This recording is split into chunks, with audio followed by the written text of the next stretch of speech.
Heyo folks! Man, who would have known that my first Scooby-Doo ranking would end up reaching 100,000 views? I sure didn't. Like, at all. And definitely not so soon. I'm touched that you all liked the video that much, and also rather proud, as this has never happened to me, even back when the shark fins was still active.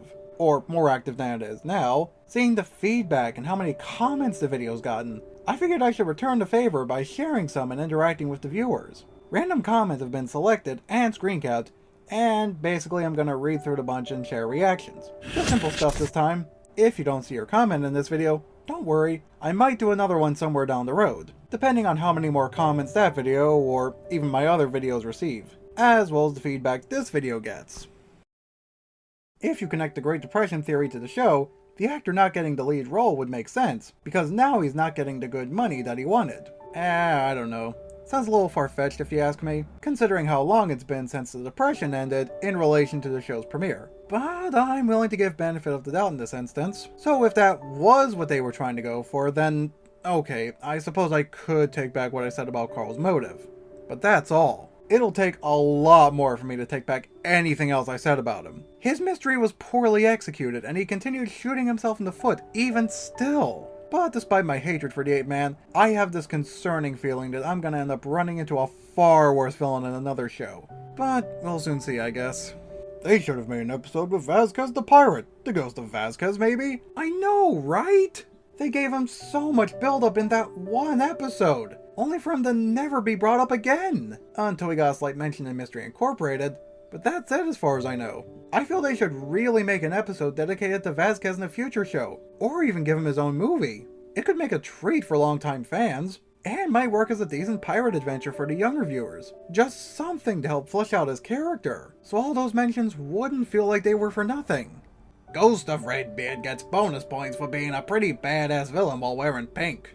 Obviously, why else do you think I put him up so high in the ranking? Well, okay, that's just one reason. He had other features that made him quite impressive, although now that I think about it, maybe I was a little too eager putting him above Captain Cutler. I mean, Redbeard's great, but was he really that great? I might have to rethink that.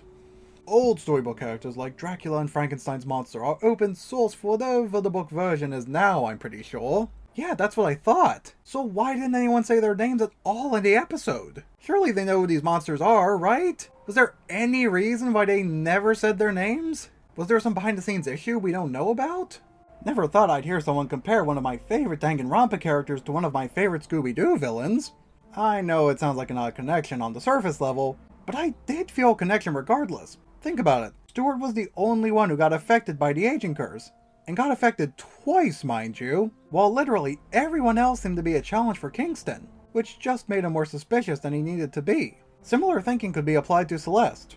Sure, she put in the effort to make Hagakure a red herring, but besides that, the other suspects in the mystery ended up getting killed, while Celeste seemed to be the only survivor, and again, survived twice, which made her more suspicious than she needed to be as well. And while on the topic, I know some folks got the impression that I have some kind of hatred for these two, so I feel I should explain myself better. I feel they have their charms and admirable details. I just wish they put a bit more planning into their mysteries. And speaking of which, my favorite part of the Elias Kingston episode was the look Uncle Stuart gives at the end when his niece asks him why he did what he did. It implies that he regrets what he's done and knows that he made a terrible mistake. His greedy and jealousy ruined his relationship with his brother and niece and ruined his own life. Wow. That's actually a really good point. I'm surprised I never thought of that. I mean, I still feel his mystery in general could have had better structure, mainly with the whole aging curse, so if that was what they were trying to go for, then maybe there was more to Stuart's character than I thought. And maybe this is just me starting to think too hard about it, but the face he was making after being found out did make it look like that might be the case. Man, now I'm starting to feel bad about giving him such a low place in the ranking. If I could do it again, I might bump him up a bit. But not by much. He still does have his noticeable issues, even in Be Cool Scooby-Doo, which I hope to rank someday. My top 3 are the Phantom Shadows, Space Kook, then a tie between Creeper and Captain Cutler. Also with the Mummy, do not.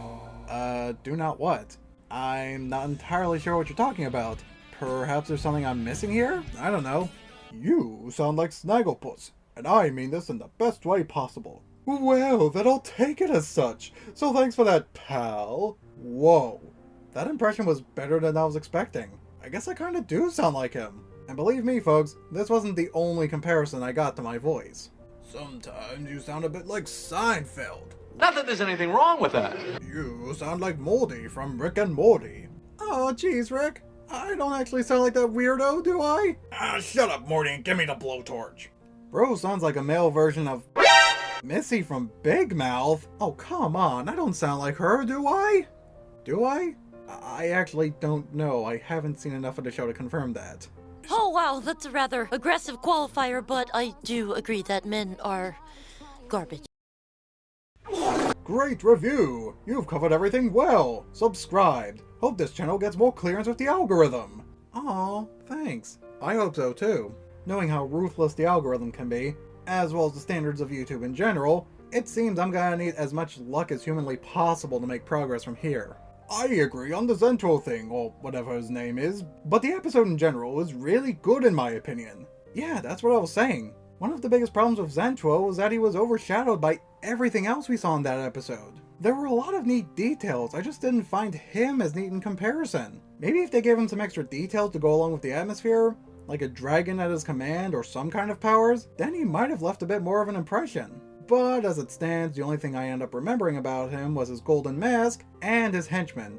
And that's pretty much it. Anything with a boring ape man in the 60s can probably be attributed to the Planet of the Apes. Fair enough, but at least Planet of the Apes gave us decent meme material. The Phantom's speaking voice sounds eerily similar to Michael Crawford's Phantom voice on occasion. And the truth isn't what you want to see. Oh my god. I never noticed that. And this is coming from a hardcore musical fan. Well, then again, it's been a hot minute since I've seen Crawford's version. Oh god. How could I have forgotten about Crawford's performance? Blasphemy! Thanks for reminding me. I need to sit down and watch it again at some point. Man, I understand you probably love Scooby-Doo, but you're getting way too angry about a TV show made for people learning how to read and write. Okay, I'm gonna tell you folks a secret. I've always had a passion for the performing arts. It's always been my dream to make a living out of acting, expressing emotions like I'm playing a character.